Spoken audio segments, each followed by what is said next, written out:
বহু দিনৰ পৰা আপোনালোকৰ মনত আছে অসমৰ বিভিন্ন জিলাত বা বিভিন্ন স্থানত মহকুমা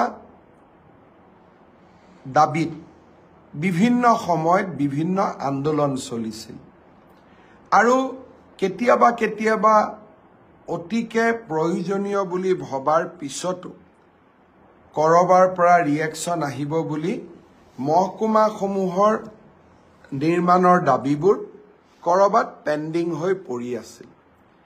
এতিয়া আমি অসমত মহকুমা ব্যৱস্থাটোৰ বিলুপ্তি কৰিছোঁ।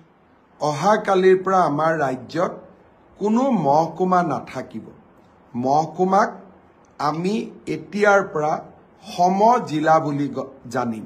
সমজিলা মানে জিলাৰ প্ৰায় সমান, অৰ্থাৎ জিলা উপায়ুক্তৰ যিমান ক্ষমতা থাকে সমজিলাধিপতিজনৰো একেই সমান ক্ষমতা থাকিব। অহাকালি আমি 39টা বিধানসভা সমষ্টিত মহকুমাৰ পৰিৱৰ্তে বা মহকুমা ব্যৱস্থাৰ বিলুপ্তি কৰি আমি সমজিলা স্থাপন কৰিম। এয়া হ'ল প্ৰথম পৰ্যায়। দ্বিতীয় পৰ্যায়ত আমি আৰু প্ৰায় 35টা বিধানসভা সমষ্টিত আমি সমজিলাৰ কাৰ্যালয় স্থাপন কৰিম। অহাকালি আৰু পৰহি আমাৰ মন্ত্ৰীসভাৰ সদস্যসকলে অসমৰ বিভিন্ন স্থানত গৈ সমজিলাসমূহৰ আধাৰশিলা স্থাপন কৰিব। ইয়াৰ ফলত ভূমিৰ বিভিন্ন কামৰ বাবে সততে আমি জিলা সদৰ কাৰ্যালয়ত যাব নালাগিব। বিভিন্ন ধৰণৰ NOC পাৰ্মিশ্যনৰ বাবে আমি জিলাৰ সদৰত যাব নালাগিব। MLA আনটাইড ফাণ্ড আদি বিভিন্ন চৰকাৰী ধনৰ লেনদেনৰ বাবে আমি জিলা সদৰত যাব নালাগিব।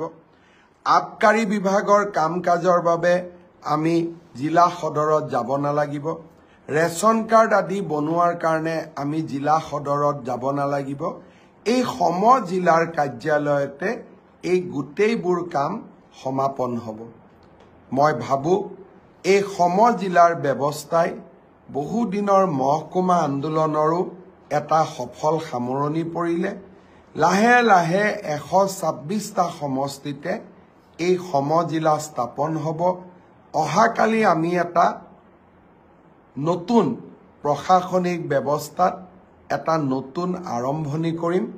আপোনালোকৰ সকলোৰে সহযোগিতা কামনা কৰিছোঁ আৰু আপোনালোকৰ আশীৰ্বাদ কামনা কৰিছোঁ।